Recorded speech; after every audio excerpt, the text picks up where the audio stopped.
Hi, this is James in with Old Capital, and I've got Julio Gonzalez with me. Julio, how's it going? Good, James. How are you? Thanks for Hey, inviting me. I good. appreciate it. So what, maybe to start off, give people a little bit of your background and your company's background on what you guys do. Yeah, sure. So hey, so again, James, good afternoon. I appreciate you just taking the time to speak with me today. My name is Julio Gonzalez, and I'm the commercial lines vice president for our multifamily division at King Commercial. King Commercial, we're essentially just an independent insurance broker that has partnered up and works with the top surplus providers across the United States, like really focusing on helping multifamily investors to provide, the best, not just best cost premiums, but also not sacrifice coverage for them as well. With us having the flexibility to and the access and partnership to deal partner with these top surplus providers across the U.S. This gives us the flexibility, like to really create insurance coverage that targets the individual needs based on what their own priorities are. We completely understand that each client is different, and we're aware of that. So each client has, they may not have the same needs, and they may not prioritize the same way. So we really focus on the individuality of working with that customer to really get to the core of what their needs and priorities are. Uh, One of the things with that, thank God, we constantly get as far as from a positive feedback from our existing clients is that Kingdom Commercial, um, it, you know, it's our customer service, right? So, completely understand there's independent commercial agencies, really good ones out there, right? And that have access also to these top surplus providers. But one of the things that we really pride ourselves is our customer service. We really strive not to only, to work collaboratively with our clients, right? To work together, not just to sell, but I mean, our goal really is to become like a trusted advisor to them. We believe, the proponents to really becoming that trusted advisor to our clients is educating our customers, listening to them, having like transparent conversations with them. These are like really important parts of creating a commercial insurance solution that addresses like, and it's always our goal to surpass it, but to meet the needs and the requirements of our clients. Again, And it's. I mean, Julio, you guys are based here in Dallas, or where are you guys based?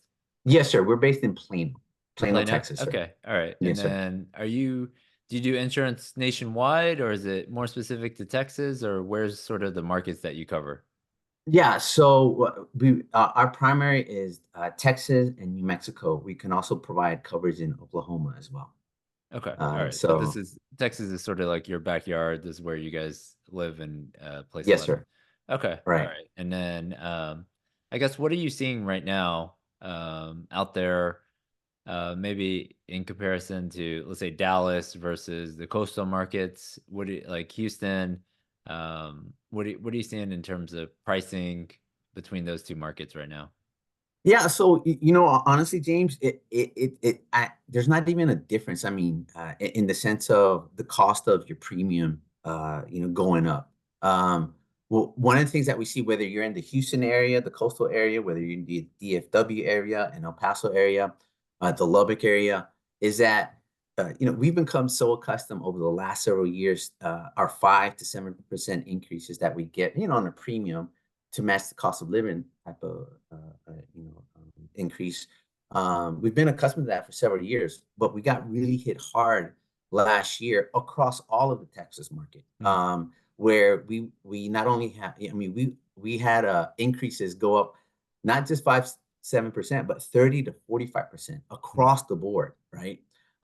And man, I'm telling you, I've had heated conversations and frustrated clients, and rightly so, where they'd be like, Julio, what the heck is this? I mean, where's this 30% increase? Yeah, like That is I'm this for yeah, like a 5-year policy, or is this a 1-year policy, right? Like they're just, yeah. yeah, All it's right. one of these things. And then I get clients actually that they've never even put in a claim, and then they're getting a 30% increase, right? I Mm. mean, this is like a hockey stick effect. It's, rightly so. They're frustrated. So is It's one of it these is it things. more of a demand and supply, like there's less people writing the policies, or is it just the amount of claims over the last 3 or 4 years finally caught up? Like what was driving that premium increase? So let me share a couple statistics with you. Even though the data I'm about to share is like 2 years old, like 2022, but I got these like from the Bureau of Labor Statistics. From a labor and material cost, right? There was an increase in this 1 year period of 14% just for labor and material costs in 2022, So this is right? like construction Right, on exactly. building. Yeah. Okay. Yeah, yeah, Right. yeah. And then like reconstruction costs rose throughout all 50 states between 12 to 17% in that same time period. Again, we're talking about not just Texas, but all 50 states, right? One of the other things as well, and this was eye-popping to me as I was reading it, they said that the average annual price of lumber increased over a 10-year period between 2011 to 2022, 2021, over 340% just for lumber, Hmm. right? So you're talking So about these different just to variables. put some of these buildings back together with the Yeah, materials and exactly. the yeah, so they're just the And cost. then Yeah. that's just from the labor cost. Now we haven't even touched inflation, right? I mean, you're talking about inflation is a real thing to consumers. Inflation in 2022 also consumer prices went up 10% over 2022 in that 1 year period, and that's the largest increase we've seen over the last 40 years, right? Right. Yeah. So from a labor and cost perspective, that's one variable to cause your premiums to go up. Another one is there's been an uptick in like catastrophic events. So all throughout the United States, right? And especially here in Texas as well. I mean, now we get freezes. Who ever heard about Texas getting freezes, right? But I mean, it's the reality that we're in. I mean, we got tornadoes, floods, hurricanes, fires throughout the U.S., freezes, hail. I mean, just again, another data point is last year in 2023, we had over 28, no, we had 28 catastrophic events across the United States. Well, again, not just Texas, but then that equates to over $1 billion worth of losses, which again, driving up premiums, right? So you have now because of that.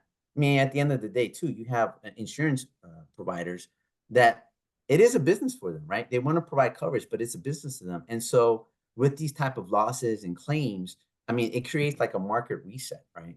And so the appetite that providers used to have before, because now of these catastrophic events, lessens with them. And so in order to protect themselves, what they're doing is they're shutting off. They're not just leaving. I mean, they're not just shutting offices down. They're completely leaving, the market regions, right? So I mean, you can go on the news and you'll see big name providers leaving Texas, leaving Florida, leaving California, right? And so the ones that stay behind, well, again, there's a high added risk on staying to provide coverage. Those premiums are going to go up. I mean, you're looking at, again, labor, costs, catastrophic events. All this creates this ecosystem to it raises up the premiums for the individuals, unfortunately, Yeah, right? it's like demand and Uh, supply, right? Like if like during COVID, there's not that many apartments and there's a lot of demand and there's only so many units that people can lease. Guess what? it, Owners raise the rent. And uh, so the same thing with, there's only a certain number of carriers in Texas for multifamily, then it went from 10 guys to 5 guys or even less, then yeah, you've got to, yeah, they're going to charge more to be here. And then it's going to cost the same thing as if property taxes go up and insurance goes up and real repairs and maintenance goes up. The yeah. owner's going to charge more, right? Exactly. And James, man, and I know, standing on the other side. I mean, from a personal perspective, my own personal insurance has gone up as well, right? So Right. I see that as well. So I mean, I know like I'll have conversations with my clients and even myself, and it can be very doom and gloom kind of stuff, right? But I really believe to my core, James, to where I mean, I think it's very, to me, at Kingdom Commercial, we really take it upon ourselves, to really position ourselves intentionally, partner ourselves with surplus providers that will help our clients to meet almost every situation that they're in. right?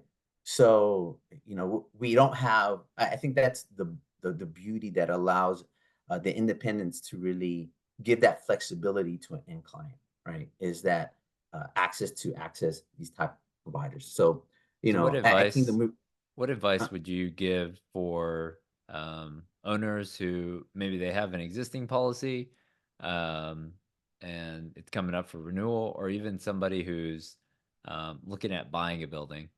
What advice would you give them when they go out and are shopping insurance providers? yeah, in my experience, two things I would I always tell people to look at, right? There's the property valuation. Right? It's critical to really understand the difference between market value and the cost to rebuild. So, for example, you have your investors, right? They look at a property, but you have the investors way lens that you look at a property, and then you have the insurance providers lens that the way they look at a property. The investor looks at a property from a standpoint of, okay, um, what am I what am I willing to buy that property at, right? And Yeah, what's what, the as a return? seller, Yeah, what's the return? yeah, Yeah. yeah, exactly. What's prevalent? What'll benefit them? And so that's the investor side of the house. The lens that the insurance provider looks at is completely opposite of that. An insurance provider looks at that property as, okay, what's the actual cost to rebuild, right? And so, what's going to be the actual cost to rebuild that property? So then, you'll have an investor look at it and say, why are they valuing my property at 2x than what it's actually worth? And so you have this battle, right? But I think it's you know They're buying again, as every pitch deck says is it's below replacement cost. I'm buying below replacement cost. So, what are insurance companies using right now for sort of that replacement cost value on a per square foot basis? On like well, let's say a B deal, like 1980s garden style apartment. Like what are most insurance providers wanting you to use? as far as well, you got to Like your understand property also, value, right? You said they're yeah, gonna yeah, yeah, the insurable yeah, value, right? yeah. And so what they look at, so an insurance provider will look at, and unfortunately, there's not like a standard, there's not like a national standard that an insurance provider looked at. So you can have insurance provider A, B, or C, each have their own different requirements, and they can vary drastically.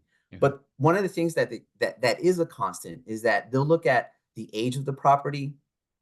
You said a class B, like a 1980s. Yeah. They'll look at that, right? A lot of providers won't even touch nothing that's older than 1990. But those Okay. properties that are like 1980 class B or class C's that we're talking about 1960s, 1970s, one of the important metrics that they use to be able to not, then you have to go to a specialized, these specialized type of providers that actually look at these older properties. The metrics that they use is age of the property. Then they start looking at the age of the roof, electrical has it been redone, the HVAC aspect of it, the plumbing aspect of it. So if these haven't been updated, at least in the last anywhere from 8 to 10 years, you're gonna have you're going to have those come to Jesus meetings where, hey, the premium is what it is, and it's going to be very difficult to, provide something that's cost competitive, right? So, so that's the reality of it, James, right? From that standpoint, I think, a second piece, and I'm not trying to like tiptoe around it. I just don't. I just want to be sure that, like I said, I don't want to give like a certain price or what, for example, or whatever. I want to share the metrics that are used across the board from all insurance providers, and how they determine, uh, you know, um, their pricing and their risk to cover property. The second piece of advice that I would give as well, James, is have a really clear understanding on the lender's requirement. This is critical as well. I mean, one, I can give you a really recent example. I had a client that just purchased a portfolio where it had three different properties, but two of the properties were from one lender. I think it was from Freddie. The third property within this portfolio was from Fannie. Okay. Well, each of those lenders had their own requirements, and because of that, caused the premium to go up. So I think it's really critical from an investor's perspective that if you understand what your lender's requirements are, feed that and share that immediately as soon as possible to your insurance agent that that your trusted insurance agent that you trust. So that would be my two things. Property valuation, really look into that, understand the differences there, and also your lender's requirement. That's those two components are pretty critical. Okay.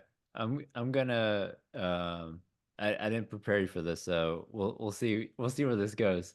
So I just pulled up the Fannie Mae guidelines Uh-huh. just to give people an idea of what we're talking about, just in case, because sometimes it's hard to tell what we're talking about. So you're the expert in this, so we'll just so this is just Fannie Mae. So this is what you're talking about, right? Just in terms of making sure the lender get their guidelines early on in the process when you start the loan, and then they're gonna have a list. This is 11 pages of stuff that Yeah, you're gonna have to make sure all fit these things. So things like blanket policies, the insurance carrier ratings, the term of the policy, acceptable evidence of it. right, Anything on exactly. here that is jumping out at you, or um, No, no, this is a good thing. Some a lot of them also I don't see it here, but for example, if a client is an if an investor is purchasing a property that already has uh, the apartments leased out, right, business continuity is something that all lenders right here, require, the right? business income? There you go, right there. Okay, so that's So like loss you of rents, like basically like exactly. when a unit goes R- down and you Yes, file a sir. claim, you also get paid for that sort of on a Right. But again, a lender will be very specific and say, hey, it must equal this amount Mhm. in order for us to give you this pricing, which again, business continuity, they're just saying, hey, if a loss happens for a certain time period, we'll recoup you this amount, but you have to value that business continuity, your rent loss, whatever may be the case, at a certain price. Again, and they determine that. Right. Yeah, Um, yeah, yeah. so so Do those are the they kind of things. I'm trying to think like between like a bank, let's say a local bank, like their requirements typically aren't as stringent as Fannie Mae. Do you know Yeah, no. what some of the uh big differences are just off the top of your head? I don't know if you Hey, I know it can well, it's been my depend on experience. the For property. example, yeah, it's been my experience for some reason, like Fannie Mae and Freddie. I think it's Freddie.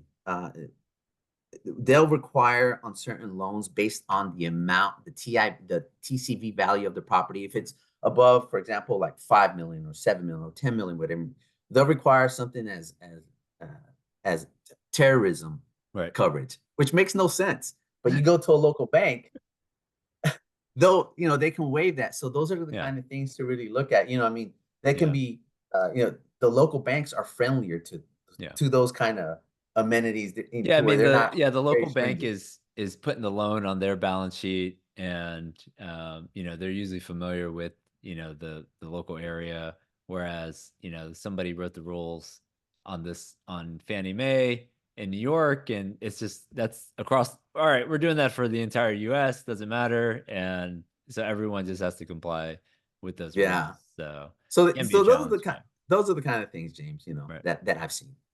Okay. All right. Well, Julio, we'll see you in October at the Old Capitol Conference. But in the meantime, if anyone wants to reach out to you, what's the best way for people to contact you? Yes, sir. My email. Dang. Okay. Do you want me just to say it here? Yeah, just say it real quick, and then I'll put it in the comments or in the notes here. Yeah. So it's gonna be J Gonzalez at Alpha Omega Insurance.net. So Okay. J Gonzalez at Alpha Omega Insurance.net. All right. Well, thanks for coming on today. Yeah. We will see you in a couple months at the conference. Yeah. Hey, James. Thanks, man. I appreciate it, man. May God bless you and your family. And how long? I saw that this has been going on for like at least what 6, 7 years, or Yeah, maybe this is even the more eighth than that. year. Yeah, eighth year for the conference. So there's people come back every year to meet new people and then also catch up with all the people in the industry. So it's been a fun event. So Has it always been in Texas? it's always in Dallas. Yep, it's always in Dallas. We're based in Dallas, so yeah, we hosted here in Texas, in Dallas. If I may ask, what's your background, sir? My background, so I was an underwriter at GE Capital for 10 years, and then Oh, okay. the last 10 years I've been at Old Capital, focused in on multifamily lending. So done a little bit of everything. Man, well, God willing, I know you're probably a very busy man, but I look forward to meeting you, God willing, and hopefully we can work together in the future as well. All right, sounds good. Thanks, Julio. All right, my friend. God bless you. Thank you. All right, see you. Bye.